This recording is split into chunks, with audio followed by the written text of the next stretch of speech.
Que la grâce et la paix du Seigneur soient avec vous.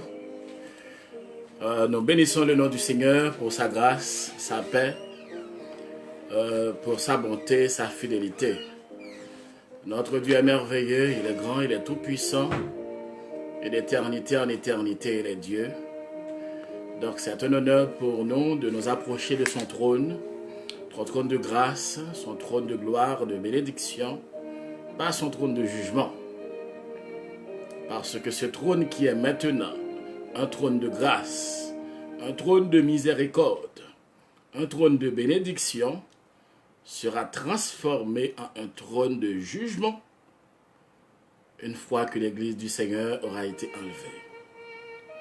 C'est pour cela, mes chers amis, que nous devons toujours rester au pied de notre Maître, mettre en application sa volonté, sa parole, afin que nous soyons présents lors du divin appel. C'est pour cela que nous devons toujours mettre en application la parole du Seigneur, vivre pour lui. Je suis sûr que vous aviez passé une agréable journée dans la présence du Seigneur. Il n'y a pas de meilleur moyen, il n'y a pas de meilleur endroit où l'on puisse passer son temps que dans la volonté du Seigneur, que dans sa présence. Donc vous savez très bien que notre émission, c'est Quelle heure est-il? à l'horloge de la parole de Dieu. Quelle heure est-il à l'horloge des Saintes Écritures? Donc avant de commencer, de continuer, eh bien, nous allons lire dans le psaume 128. Avant de prier le Seigneur.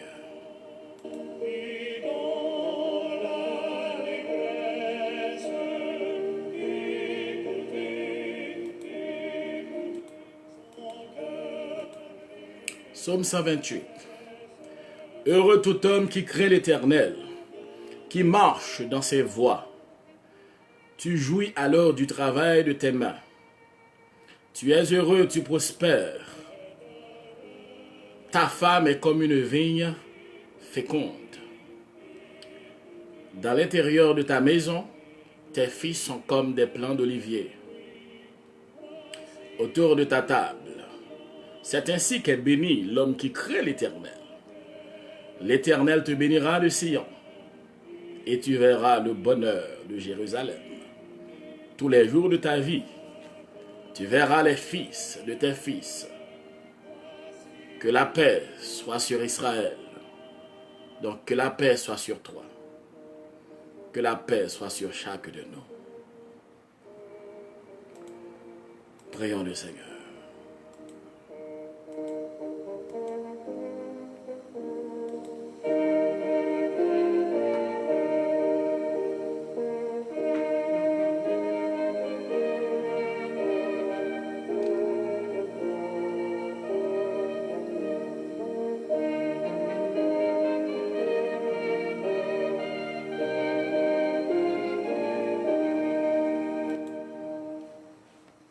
Dieu de merveille, Dieu de toute éternité, nous te donnons gloire, honneur, louange et adoration.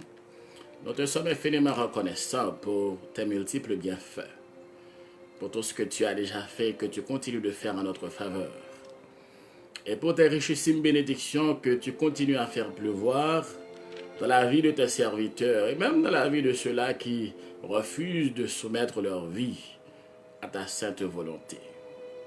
Que ton Saint-Nom soit béni, soit exalté d'éternité en éternité. Nous te remercions, oh Dieu, pour ta grâce, ta bonté. Merci pour tout ce que tu as déjà fait. Seigneur, merci pour la journée passée sous ta protection. Merci pour tous les bienfaits que tu continues à multiplier, les prodiges, les miracles, que tu continues à multiplier autour de tes serviteurs, où qu'ils se trouvent. Merci, souverain des cieux, pour ton amour, pour ta grâce, pour ta paix. Cet après-midi encore, nous nous réunissons, Seigneur, devant ta majesté, pour continuer à creuser dans ta sainte parole. Car c'est là que nous pouvons trouver tout ce dont nous avons besoin, afin de continuer à mener le bon combat de la foi. Car sans toi, nous ne pouvons rien faire, Seigneur. Ils sont nombreux, ceux-là qui ont déjà pris, qui ont pris le chemin, qui ont mis la main à la charrue, mais malheureusement, ils n'ont pas pu continuer parce qu'ils ont regardé en arrière. Donc pour ne pas regarder en arrière, Seigneur, nous avons besoin d'être éclairés. Oui, Seigneur, par ta parole, car ta parole est la vérité. Donne-nous encore cet après-midi, Seigneur, ce soir, la grâce de jouir de ton amour, de jouir de ton omniscience, de jouir, ô Dieu, de toutes tes grâces. Merci pour tes multiples bienfaits. Seigneur, nous te supplions de visiter ceux-là qui ont l'habitude de participer avec nous, Seigneur. Tu connais les problèmes, les difficultés, les attaques auxquelles ils sont confrontés. Oui, Seigneur, tu connais les attaques qu'ils font l'objet. Car l'ennemi, sentant, oh Dieu, sentant le retour de notre divin Sauveur, multiplie les attaques par-ci et par-là. Mais nous savons que par le sang de notre Sauveur Jésus-Christ, nous sommes plus que vainqueurs. Merci, ô Dieu, pour les jours passés, les années passées. Nous te remercions aussi pour les épreuves, au travers desquelles tu continues à faire un passage pour tes serviteurs. Tu continues à les former, ô Dieu, comme dit le cantique. Forme-moi pour ton service à ton école, ô Seigneur. Merci du fait que tu continues à former tes serviteurs et servantes, Seigneur, où qu'ils se trouvent dans ce monde. Ceux-là qui sont malades, puisses-tu les visiter. Les maladies physiques, les maladies spirituelles, oh Dieu. Il y en a aussi qui sont en proie à des attaques, des maladies surnaturelles. Nous te supplions, oh Dieu, de jeter un regard favorable sur ces gens, d'aller les faire bénéficier, oh Dieu, de ton amour, car tu es le Yahvé Rapha, l'Éternel qui guérit. Ce soir, oh Dieu, puisses-tu manifester tout ce que tu as de grâce, comme à l'accoutumée, car tu es Dieu d'éternité en éternité. Nous avons besoin de ta présence, Seigneur, durant ce moment. Nous venons de passer, Seigneur, dans ta parole. Car ta parole est la vérité. Donne-nous de jouir, ô Dieu, de ton omniscience. Donne-nous, ô Dieu, de jouir de ta présence. Car notre Sauveur Jésus-Christ nous avait promis qu'il nous enverrait un autre consolateur. Oui, ce consolateur est déjà venu et il est là. Ô Dieu, puissions-nous être enseignés par ce consolateur, ce divin consolateur. Seigneur, de faire au-delà de nos pensées, de notre entendement, car tu es Dieu d'éternité en éternité. De multiplier, ô Dieu, tes bienfaits. De, ô Dieu, intervenir puissamment dans le monde des ténèbres. Puisses-tu mettre en déroute les armées de l'ennemi. Puisses-tu mettre en déroute, ô Dieu, les pièges du diable, et que tes serviteurs, tes servantes, puissent continuer de jouir de ton amour, de ta paix, ô Dieu, car nous vivons des temps très difficiles, où l'ennemi, ô Dieu, met les bouchées doubles, afin d'accélérer ses œuvres macabres. Mais nous savons, ô Dieu, tu n'es jamais en retard. Tu es toujours là pour prendre la défense de tes serviteurs. Nous comptons sur toi, Seigneur. Au nom de Jésus, que ton Fils, notre divin Rédempteur, nous te prions, celui auquel soit la louange, la gloire, l'honneur, l'autorité, la magnificence, au siècle des siècles. Amen.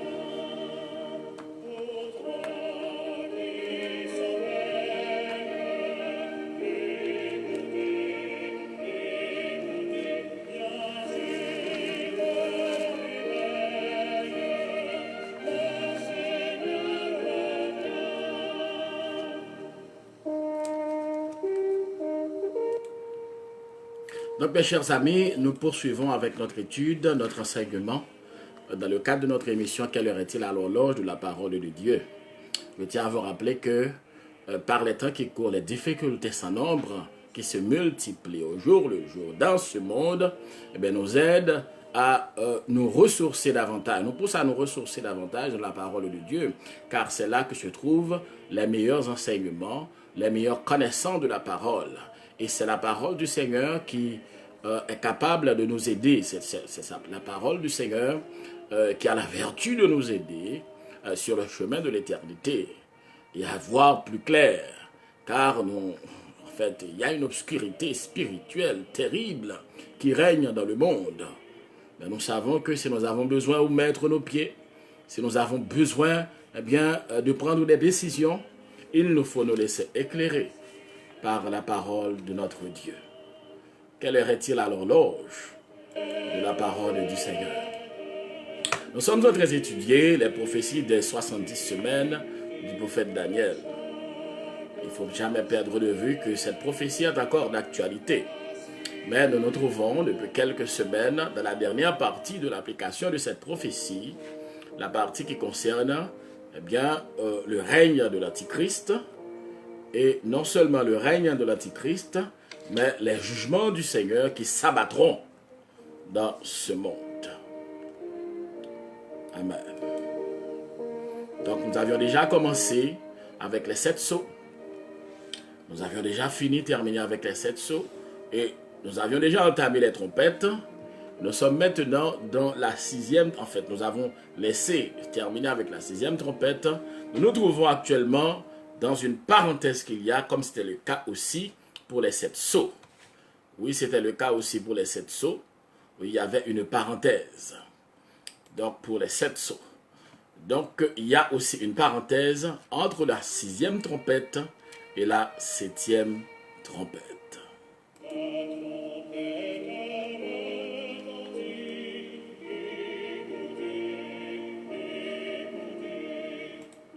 Bien, avant de continuer, je souhaite saluer les amis qui sont avec nous. Le psalmiste Bélizer. Il y a aussi notre bien-aimé Edge. Il y a Sœur Sanon. Il y a également Sœur Nettie Liolo. Sœur Fénélon. Il y a aussi Frère mon fils, Gousner. Je salue ses amis, ses bien-aimés qui participent avec nous autour de ce petit voyage de la parole du Seigneur. Nous avions déjà commencé avec cette parenthèse parce que dans notre dernière mission, nous avions laissé la 6e trompette, nous avions terminé avec la 6e trompette et nous avions entamé cette parenthèse qui se trouve dans le livre de l'Apocalypse au chapitre 10e.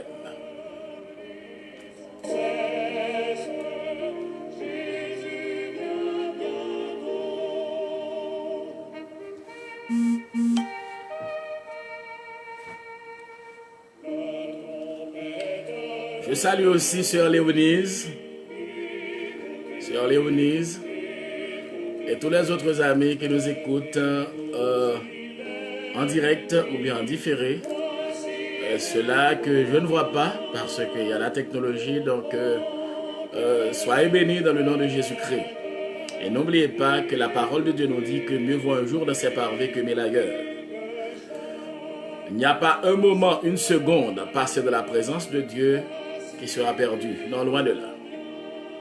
Toute seconde passée dans la présence du Seigneur, ce n'est qu'une seconde investie. Donc il faut profiter d'investir ses temps, d'investir ses moments, d'investir ses heures, ses minutes et même ses secondes dans la présence du Seigneur. Amen.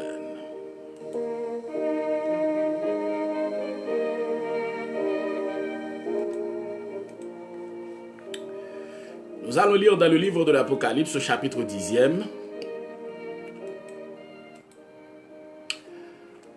Je vis un autre ange puissant qui descendait du ciel, enveloppé d'une nuée. Au-dessus de sa tête était l'arc-en-ciel et son visage était comme le soleil et ses pieds comme des colonnes de feu. Il tenait dans sa main un petit livre ouvert. Il posa son pied droit sur la mer et son pied gauche sur la terre. Et il cria d'une voix forte, comme rugit un lion. Quand il cria, les 7 tonnerres firent entendre leur voix. Et quand les 7 tonnerres eurent fait entendre leur voix, j'allais écrire et j'entendis du ciel une voix qui disait, « Celle ce qu'ont dit les 7 tonnerres et ne l'écris pas. » Et l'ange que je voyais debout sur la mer et sur la terre leva sa main droite vers le ciel et jura par celui qui vit au siècle des siècles, qui a créé le ciel et la terre, le ciel et les choses qui s'y trouvent, la terre et les choses qui y sont, et la mer et les choses qui y sont, qu'il n'y aurait plus de temps, mais qu'au jour de la voix du 7e ange, quand il sonnerait de la trompette, le mystère de Dieu s'accomplirait, comme il l'a annoncé à ses serviteurs les prophètes. Et la voix que j'avais entendue du ciel me parla de nouveau et dit, « Va, prends le petit livre ouvert de la main de l'ange qui se tient debout sur la mer et sur la terre. » J'allai vers l'ange en lui disant de me donner le petit livre. Et il me dit, « Prends-le et avale-le. Il sera amer à tes entrailles, mais dans ta bouche il sera doux comme du miel. » Je pris le petit livre de la main de l'ange et je l'avalai. Il fut dans ma bouche doux comme du miel. Mais quand je l'eus avalé, mes entrailles furent remplies d'amertume. Puis on me dit, il faut que tu prophétises de nouveau sur beaucoup de peuples, de nations, de langues et de rois. Parole du Seigneur.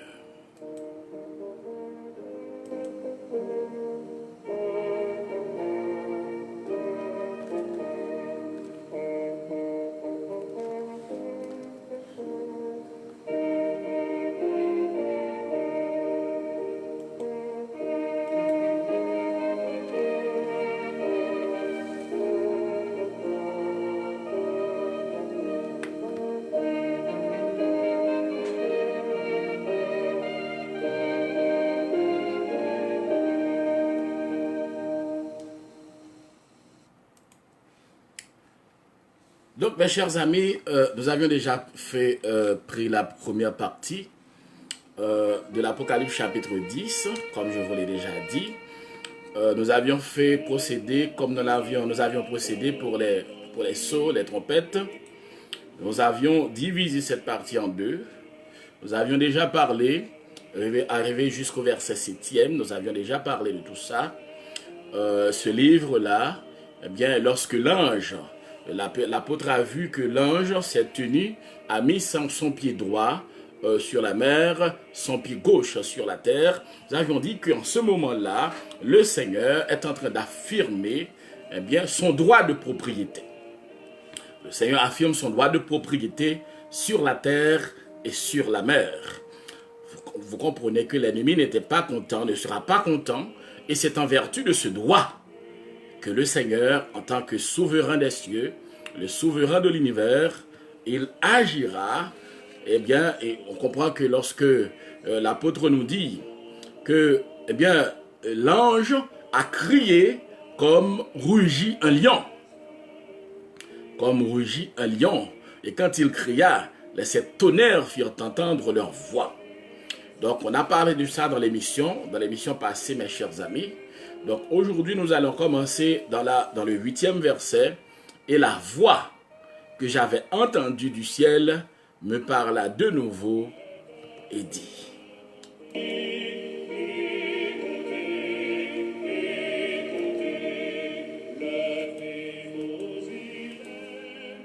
Je salue le révérend pasteur Hérol Gillet. Soyez bénis, homme de Dieu.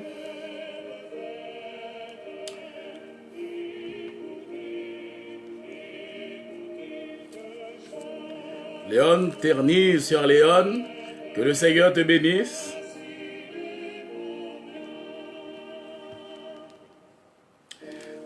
L'ange lui dit à Jean, l'apôtre Jean dans la vision, va, prends le petit livre ouvert dans la main de l'ange qui se tient debout sur la mer et sur la terre.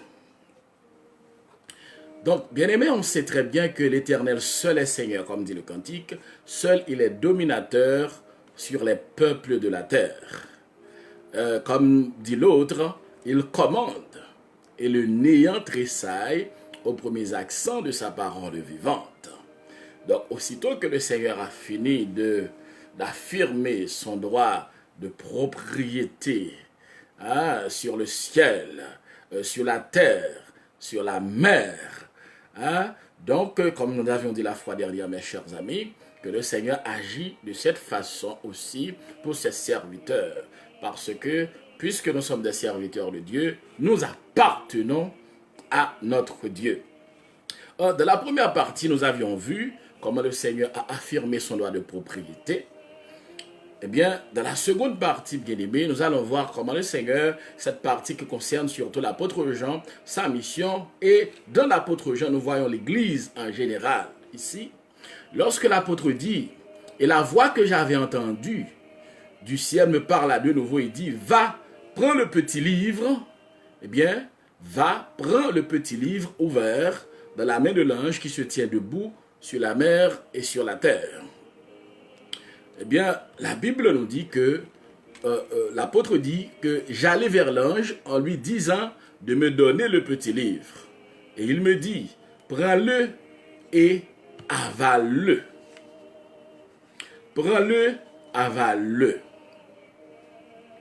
Ce petit livre signifie, mes chers amis, le livre prophétique. Ce petit livre, eh bien, dans ce petit livre signifie, eh bien, la mission de l'apôtre Jean. L'onction, la puissance et la parole, les paroles prophétiques que l'apôtre Jean, eh bien, aura prononcé sur le peuple de Dieu. Parce que, regarde bien, le petit livre, en fait, il n'est pas question du grand livre de vie, le grand livre de vie, le nom de l'apôtre qui est déjà inscrit. Mais ici, il s'agit d'un petit livre. Et la Bible nous dit que lorsque l'apôtre Jean l'a avalé, en fait, l'ange lui a dit, il sera amer à tes entrailles, mais dans ta bouche, il sera doux comme du miel. Là encore, bien aimé, nous voyons les deux vertus de la parole de Dieu, l'épée de l'esprit, qui est douce comme du miel, dans le sens que lorsque nous entendons la parole du Seigneur, lorsque nous adorons le Seigneur, nous sommes heureux, nous sommes bénis. Mais lorsque viennent les moments de souffrance, les moments de difficulté, les moments où nous ne savons que faire, eh bien là, c'est la partie, on peut dire, amère. Donc on comprend, mes chers amis, que pour que l'apôtre Jean puisse continuer à travailler, il faudra bien que l'apôtre Jean avale le livre. Ça veut dire, il faut que l'apôtre Jean avale la parole de Dieu, avale la puissance de Dieu. Donc mes chers amis, laissez-moi vous dire que quel que soit le serviteur du Seigneur, quelle que soit la servante de Dieu, pour qu'il ou elle puisse travailler selon la volonté du Seigneur, il faut que ce serviteur avale la parole de Dieu. Donc lorsque tu avales quelque chose, ça devient une partie de ton être, une partie de ton âme, une partie, en fait, lorsque tu avales quelque chose de physique, quelque aliment, ça devient une partie de ton corps. Mais lorsque tu avales le livre, la parole de Dieu, la puissance de Dieu, eh bien, ça transforme ton âme, ça transforme tout ton être tout entier. Et la Bible nous dit, l'apôtre Jean nous dit que lorsque je l'ai avalé, je pris, parce que l'apôtre se devait d'obéir toujours dans la vision, je pris le petit livre de la main de l'ange et je l'avalai. Et comme l'ange lui avait dit, il fut dans ma bouche, doux comme du miel, mais quand je lui avalai, mes entrailles furent remplies d'amertume. Donc ça représente encore, mes chers amis, les deux côtés de la parole du Seigneur.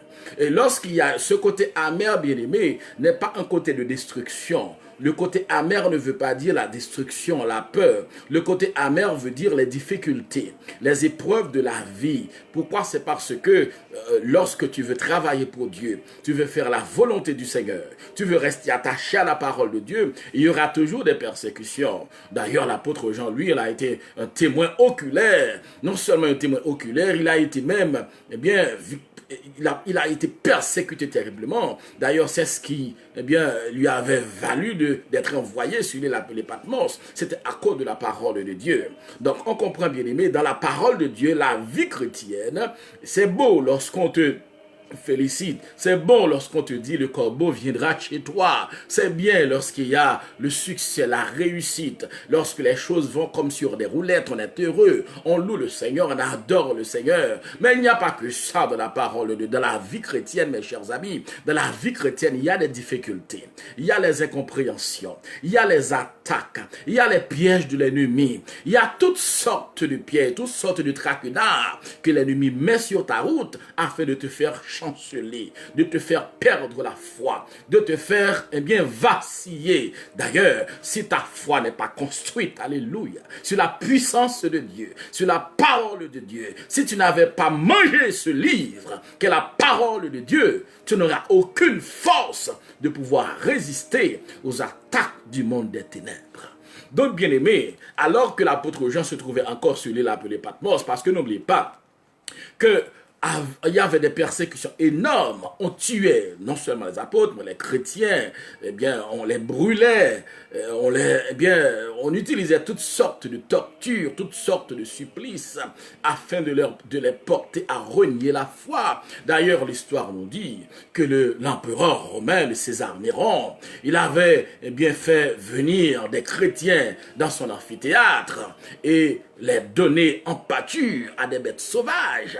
Mais l'histoire nous dit aussi, bien aimé, alors que les bêtes sauvages dévoraient les chrétiens, ils n'étaient pas anesthésiés, mes chers amis, ils dévoraient les chrétiens. L'histoire nous dit que l'amphithéâtre était bondé de monde. Mais étant bondé de monde, les chrétiens chantaient, louaient le Seigneur, alors qu'ils sont en train d'être dévorés par ces bêtes sauvages. Et même après leur mort, je dirais même après leur assassinat, l'histoire nous dit que les gens qui étaient dans la tribune entendaient encore leur voix qui louaient le Seigneur dans l'amphithéâtre alors qu'ils sont morts. Quel témoignage! Donc ça fait partie de la vie chrétienne. Donc mes chers amis, laissez-moi vous dire, fuyez tout évangile qui prône le ciel c'est la souffrance. Fuyez tout évangile qui prône le ciel c'est la croix. Fuyez tout évangile qui prône, eh bien, Canaan sans passer par le désert des épreuves. Fuyez tout évangile, parce que la souffrance fait partie intégrante de la vie chrétienne. Le livre est doux, mais amer dans les entrailles. Oui, très amer dans les entrailles. Et l'apôtre dit, eh bien, lorsqu'il a fini de manger, eh bien, ce livre, il était amer. Il était amer dans ses entrailles. Donc, on comprend que la douceur, lorsqu'on prophétise, eh bien, lorsqu'il y a, en fait, beaucoup sont ceux-là qui prônent, eh bien, le mariage, beaucoup d'argent. Lorsque tu as accepté le Seigneur dans ta vie, eh bien, tu deviendras multimilliardaire. Eh bien, l'argent coulera à flot dans ta vie. Mais c'est faux. C'est contraire à la parole de Dieu. Jésus n'avait jamais dit ça. Au contraire, le Seigneur avait dit, eh bien, tous ceux qui veulent, eh bien, tous ceux qui veulent, si vous voulez me suivre, vous devez renoncer à vous-même. Rechargez votre croix et suivez-moi. Donc, le Seigneur n'a jamais, eh bien, raté, ne serait-ce qu'une seule occasion pour dire que voilà, voilà comment se trouve la vie chrétienne. Non seulement il y a la grâce de Dieu, mais il y a aussi les souffrances. Pourquoi? C'est parce que le monde gît au pouvoir du malin. Donc l'Église est engagée dans une opération de sauvetage de l'humanité, des gens. C'est pour cela que nous avons la mission de prêcher la parole, d'enseigner la parole, afin que les gens puissent passer des ténèbres, eh bien, à la merveilleuse lumière de l'Évangile. La vie chrétienne est une vie jonchée de souffrance, de persécution. Je ne vous ai pas dit ça pour vous faire peur, mais c'est la vérité. Et c'est ce que cela s'est fait lorsque Jean a pris le livre de la main de l'ange. Il l'a mangé. Il l'a avalé. Mes entrailles furent remplies d'amertume. Donc, mes chers amis, ne t'étonne pas s'il y a des persécutions sur ta route. Toi qui fais la volonté du Seigneur, ne t'étonne pas s'il y a des problèmes. Ne t'étonne pas s'il y a toutes sortes de compréhensions. Si l'ennemi est en train de tendre, eh bien, de semer toutes sortes de pièges sur ta route. La vie chrétienne est comme ça. Tous ceux qui veulent vivre pieusement en Jésus-Christ, a dit l'apôtre Pierre, seront persécutés.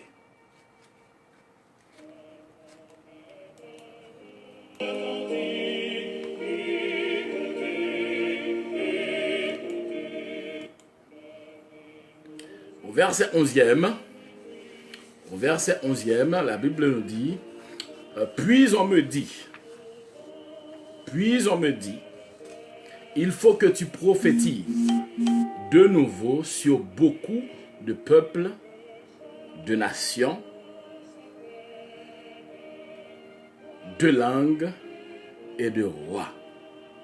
Il faut que tu prophétises de nouveau sur beaucoup de peuples, de nations, de langues et de rois. Regardez la liaison qu'il y a entre le fait que l'apôtre Jean ait avalé le livre et juste après, eh bien, l'ordre lui est donné pour continuer, pour prophétiser, pour enseigner la parole du Seigneur. Et ça de comprendre ici, cette partie concerne surtout, comme je l'ai dit au début, concerne la mission de l'apôtre Jean, mais aussi la mission de l'Église. Premièrement, l'apôtre Jean a le devoir, devait avaler le livre. Le livre, c'est la parole de Dieu, parce qu'on ne peut rien faire sans la parole de Dieu. S'il y a autant de difficultés, autant de problèmes dans nos églises, dans nos assemblées, c'est parce qu'il y a un problème sérieux au niveau de l'enseignement de la parole de Dieu. La parole de Dieu n'est pas enseignée.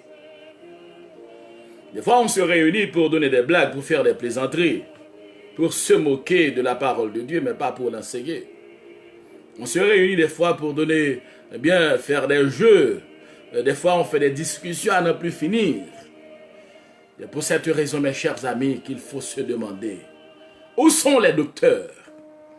Parce que la parole de Dieu a déclaré qu'il a donné les uns pour apôtres, d'autres pour prophètes, évangélistes, pasteurs et docteurs. Les docteurs sont ceux-là qui ont la responsabilité d'enseigner la parole du Seigneur sous l'onction du Saint-Esprit, bien entendu.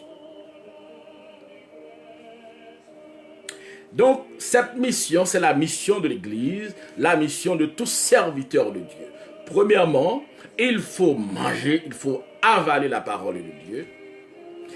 Pourquoi? C'est parce que la parole de Dieu doit entrer dans ton ADN, dans chacune de tes cellules. Pourquoi? C'est parce que, comme le Seigneur avait dit à Moïse, que ce livre de la loi ne s'éloigne point de ta bouche, ne point la négation la plus forte, ne s'éloigne point de ta bouche, médite-le jour et nuit. Ça veut dire, mes chers amis, que les serviteurs du Seigneur ont la responsabilité d'avaler la parole de Dieu. Ça veut dire qu'il faut méditer la parole de Dieu jour et nuit.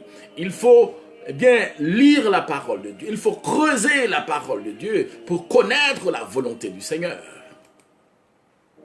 Pour connaître la volonté du Seigneur, il faut lire la parole de Dieu. Il faut creuser dans la parole de Dieu. Il faut enseigner la parole de Dieu. Comme l'avait fait le scribe Esdras, la parole de Dieu nous dit, dans Esdras chapitre 7, qu'Esdras avait pris son temps, avait consacré son temps à lire la parole de Dieu et à enseigner la parole du Seigneur. Pour que ta vie soit, empreinte de la parole du Seigneur, il faut connaître cette parole. Donc on comprend, mes chers amis, que c'est dur de voir les dimanches matins, toutes nos églises sont bondées de gens. Oh, il y a même toutes les églises là, des gens sont par-ci et par-là. Alors que dans les séances d'études bibliques, on retrouve très peu de personnes. Et pourtant, mes chers amis, la parole de Dieu est le guide suprême. Pourquoi la parole de Dieu, c'est la volonté de Dieu? On ne peut rien faire sans connaître la volonté du Seigneur. Alors on comprend pourquoi il y a tous ces dérives. C'est parce que il y a un défaut, il y a un manque criant de la parole de Dieu. Sur la parole de Dieu, comment peux-tu prier Dieu sans sa parole? Comment peux-tu enseigner Dieu sans sa parole? Comment peux-tu prêcher le Seigneur sans sa parole? Comment peux-tu vivre pour Dieu sans connaître sa parole, mes chers amis? Et c'est pour cela qu'il y a une sorte de profusion. En fait, les faux prophètes trouvent un boulevard. C'est pour cela qu'ils sont en train de faire autant de ravages. C'est parce qu'ils ont trouvé un boulevard. Un boulevard créé par cette carence, je dirais même carence mortelle de l'enseignement de la parole de Dieu. Nous avons besoin de la connaissance de la parole de Dieu, car on ne peut rien faire sans la parole de Dieu. Sinon, il y aura toujours des dérives, et les dérives continueront à s'augmenter. Donc, il faut continuer à creuser la parole du Seigneur. Et juste après, l'ange déclare à l'apôtre Jean, il faut que tu prophétises de nouveau sur beaucoup de peuples. N'oublie pas que l'apôtre Jean, là où l'apôtre Jean a eu cette vision, l'apôtre Jean se trouve en ce moment même, en fait, lorsque je dis en ce moment, au moment où il a eu cette vision, sur l'île appelée Patmos. Jean ne s'était pas rendu sur cette île pour aller se pavaner, pour aller se réjouir, pour aller manger de la crème glacée. Non, Jean ne s'était pas rendu sur l'île appelée Patmos pour aller prendre de l'air. Non, loin de là d'ailleurs. Il fut envoyé sur l'île de Patmos afin qu'il soit dévoré par des animaux sauvages et pour qu'il y meure. Le Seigneur attendait l'apôtre Jean pour lui donner cette grande révélation qu'est le livre de l'Apocalypse.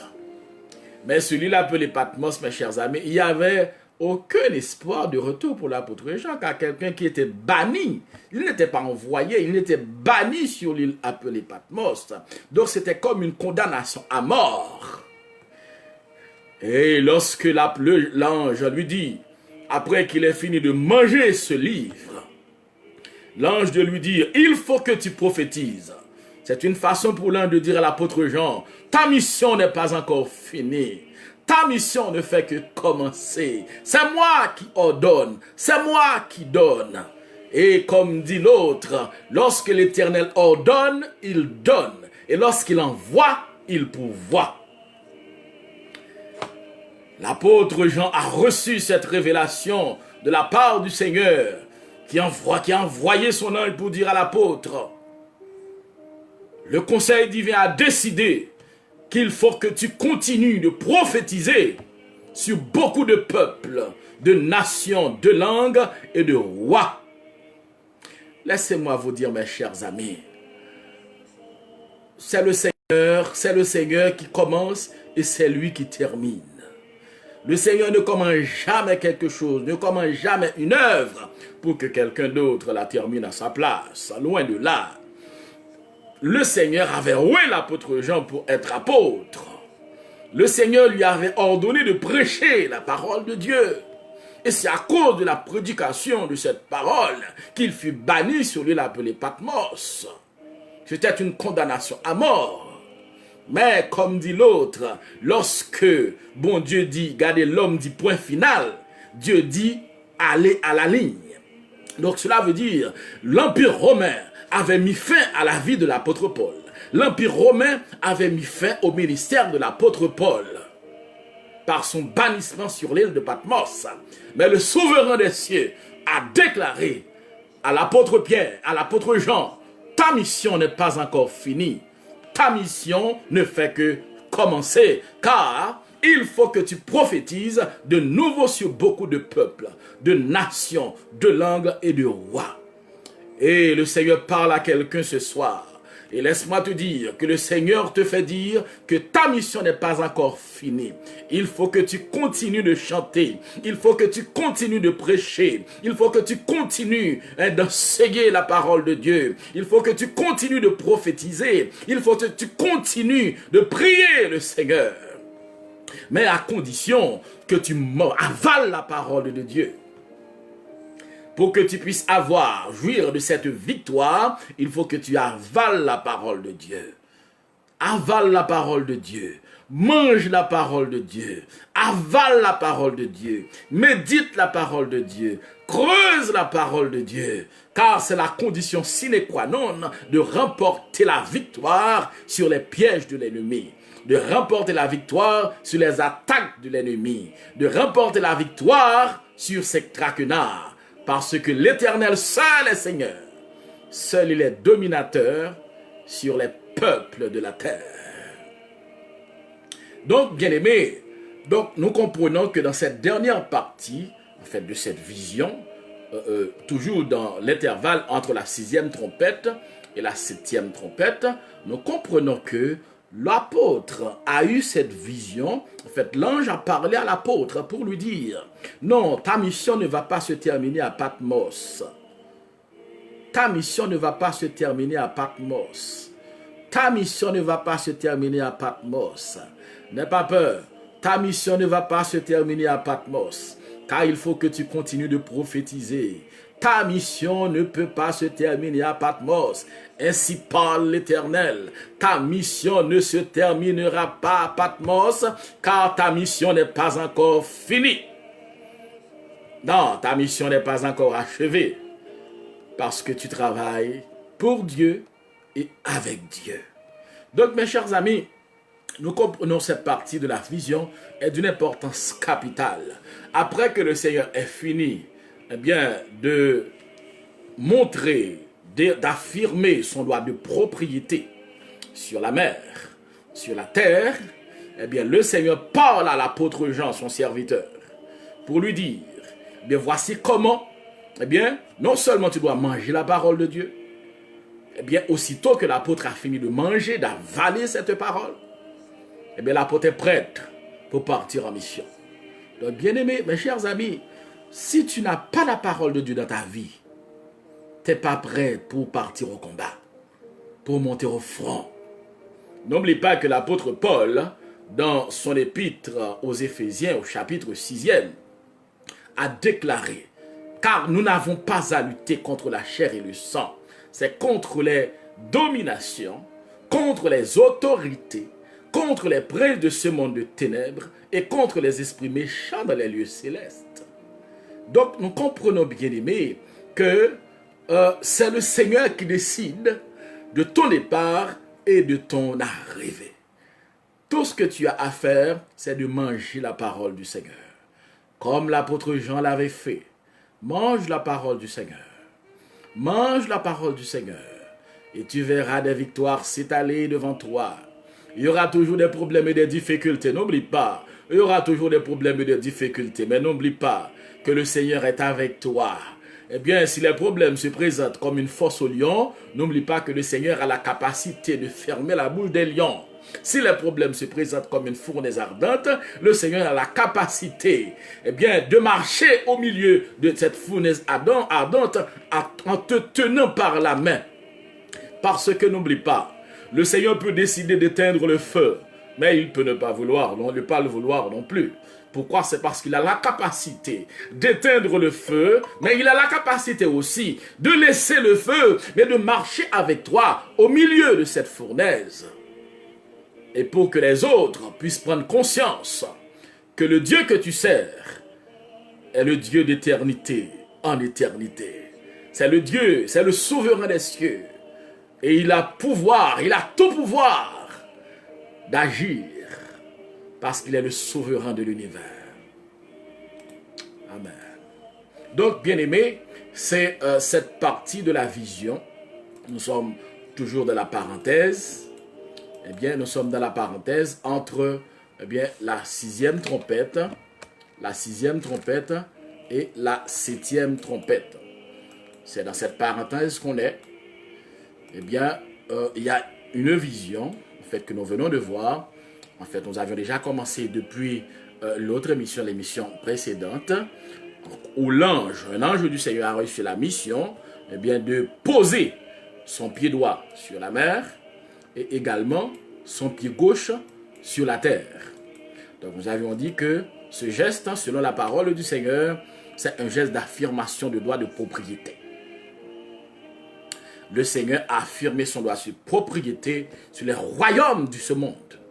Parce que n'oubliez pas, mes chers amis, laissez-moi vous faire ce petit rappel, que Satan était venu auprès de Jésus-Christ durant son ministère terrestre, lors de la tentation. Eh bien, qu'est-ce qu'il avait fait? Il avait dit au Seigneur, regarde tous les royaumes de ce monde, prosterne-toi à mes pieds et adore-moi, et après je te donnerai tous ces royaumes. Mais, qui avait donné ces royaumes à Satan? Pour qu'il ait pu faire montre de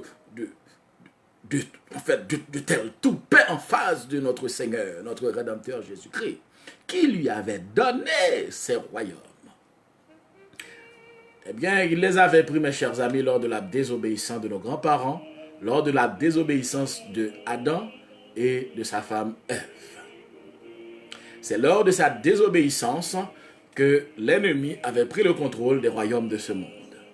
Et c'est pour cela qu'il est venu auprès du Seigneur pour lui faire cette drôle proposition. Eh bien, si tu te prosternes, regarde tous ces royaumes, ils m'appartiennent.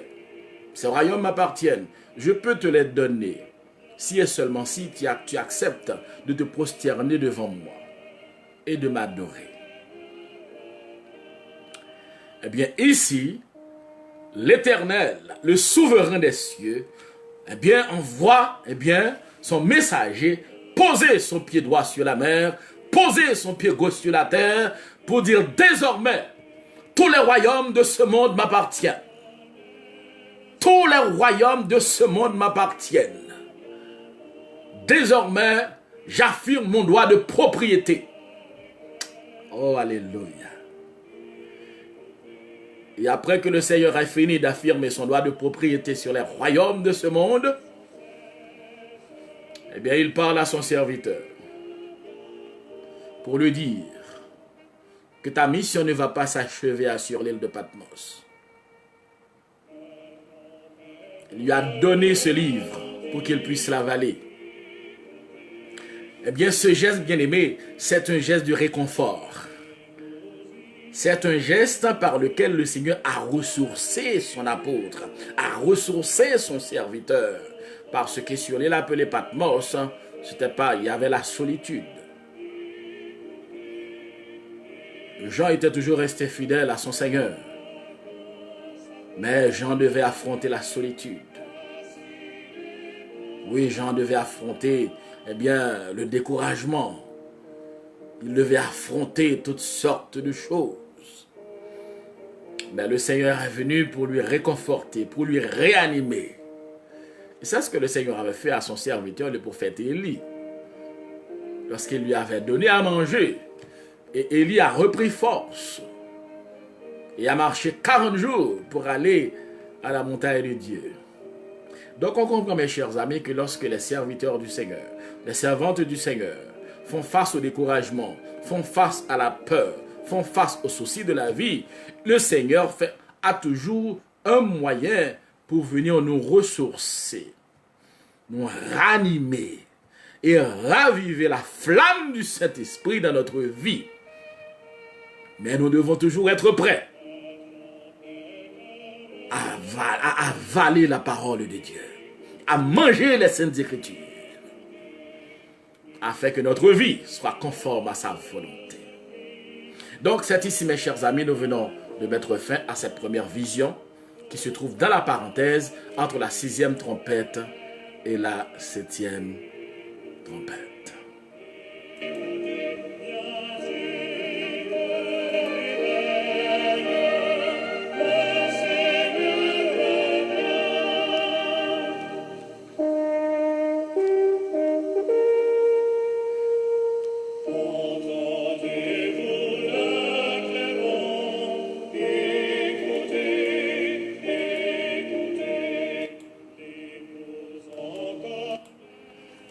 Prions le Seigneur. Dieu de merveille, Dieu de toute éternité. Nous te remercions infiniment, Seigneur, pour ta grâce, ta bonté, ta fidélité. Merci pour ta grâce. Merci pour ta présence. Merci encore pour la manifestation, ô Dieu. Alléluia, de notre divin consolateur, le Saint-Esprit.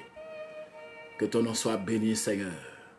Que ton nom soit exalté, que ton nom soit adoré, car tu es Dieu d'éternité en éternité.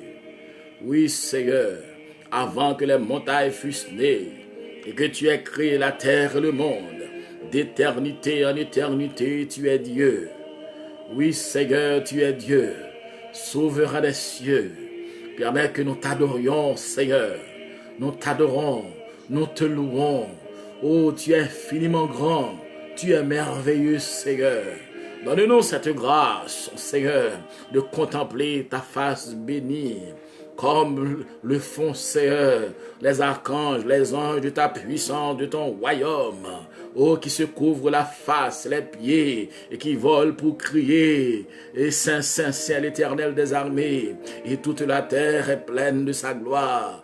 Que ton nom soit béni, souverain des cieux. Merci pour cette vision que tu as laissée, tu as donnée à cet apôtre, mais que tu as donnée à ton Église, souverain des cieux, pour nous aider à comprendre que ton droit de propriété sur les royaumes de ce monde, ce droit sera repris. Ce droit sera repris. Tout cela, Seigneur, fait partie des conséquences du sacrifice du calvaire, du sacrifice de la croix, ô Dieu.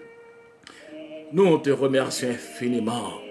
Et tu as fait provision, ô Dieu, pour nous aider à comprendre que lorsque tes serviteurs, lorsque tes servantes, ô Dieu, font face à des difficultés, font face à des problèmes, font face au découragement, à la peur, aux soucis de la vie, font face au mépris. Des fois, ils ne savent où se donner la tête, que de la même façon que tu avais ravivé la flamme de l'apôtre Jean, eh bien, tu comptes toujours raviver la flamme de tes serviteurs, raviver la flamme de tes servantes où qu'ils se trouvent. Et c'est ce que nous te demandons ce soir, oh Dieu, d'affirmer ton droit de propriété sur la vie de chaque de nous, de raviver la flamme du Saint-Esprit, oh Dieu, afin que nous soyons désormais des soldats aguerris et prêt à monter au front afin d'annoncer les puissants oracles de notre divin Rédempteur, Sauveur des cieux.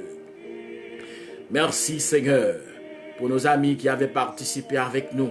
Puisses-tu les visiter, oh Dieu, de façon individuelle. Donne-leur une visite particulière ce soir, oh Dieu. Car c'est dit dans ta sainte parole, mieux vaut un jour dans tes parvis que 1000 ailleurs. Nous savons, oh Dieu, que ce moment que nous venons de passer, oh, ne sera pas vain. Parce que dans ta présence, comme il est écrit dans le psaume 29, dans ton palais tout s'écrit gloire. Oui, dans ta présence tout s'écrit bénédiction. Dans ta présence c'est la louange. Dans ta présence c'est l'adoration. Dans ta présence c'est la victoire.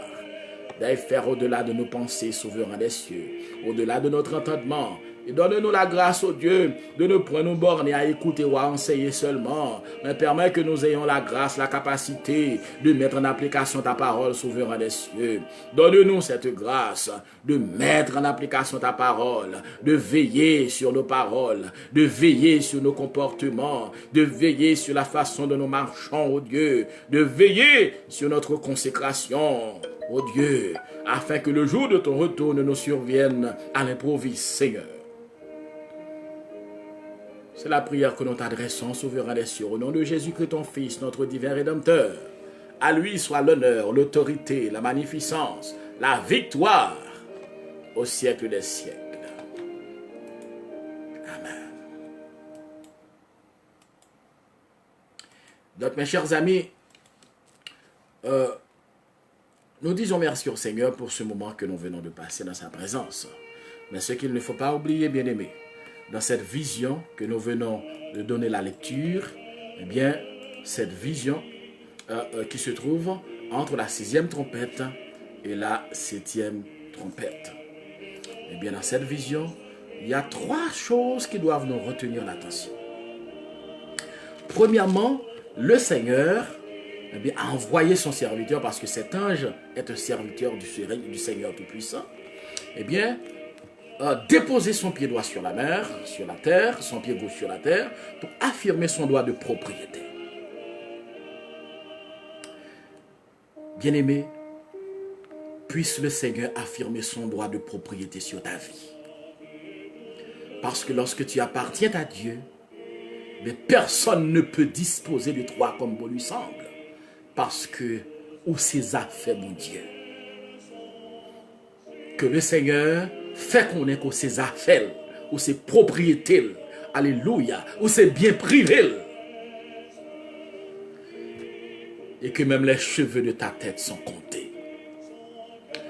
Mais deuxièmement, bien-aimé, il a dit à l'apôtre Jean d'aller se trouver auprès de cet ange qui va lui donner le livre, et l'apôtre Jean doit le manger, doit l'avaler. C'est la parole de Dieu. Nous avons la responsabilité de lire la parole de Dieu, de creuser la parole de Dieu. Ne laisse à aucune activité, eh bien, la possibilité, la capacité de te ravir le temps que tu dois investir dans la parole de Dieu. Car la parole de Dieu, c'est ta vie. Il faut la avaler. Il faut manger la parole de Dieu. Il faut que l'en dedans. Il faut entrer la parole de Dieu en dedans, vie. Et le troisième élément, c'est la mission de l'apôtre. Aussitôt que l'apôtre a fini de manger, d'avaler la parole de Dieu, qui se trouve dans ce petit livre, eh bien la parole, le Seigneur parle. Il faut que tu prophétises de nouveau sur beaucoup de peuples, de nations et de langues. C'est après avoir mangé, avalé cette parole, après avoir obéi à Dieu, que l'apôtre a eu cette révélation, que le Seigneur lui a déclaré que tu ne finiras pas à Patmos. Par contre, qui ça qui Patmos dans la vie ce soir? Je ne sais pas quel est ton Patmos. Mais laisse-moi te dire, si tu fais la parole du Seigneur, ton livre de chevet, si tu fais la parole de Dieu, la connaissance de ta vie, si tu te laisses guider par la parole de Dieu, laisse-moi te dire que tu ne vas pas finir à Patmos. Patmos, c'est la solitude. Patmos, c'est la condamnation à mort. Patmos, c'est la détresse. Patmos, c'est l'amertume. Patmos, c'est la peur. Patmos, c'est les persécutions. Patmos, c'est les humiliations. Patmos, c'est les mépris. Tu ne finiras pas à Patmos si tu acceptes de creuser la parole de Dieu, de conformer ta vie à la parole du Seigneur. Tu continueras à prophétiser, à chanter pour le Seigneur, à enseigner sa parole, à prêcher sa parole, à témoigner pour la alléluia, pour la gloire de son nom, et à prononcer ses oracles sur beaucoup de peuples, de nations, de langues et de rois. Ainsi parle l'Éternel. Donc mes chers amis, merci pour ce moment que nous avions passé dans cette émission. Quelle heure est-il à l'horloge de la parole du Seigneur? Que le Seigneur vous bénisse. À bientôt.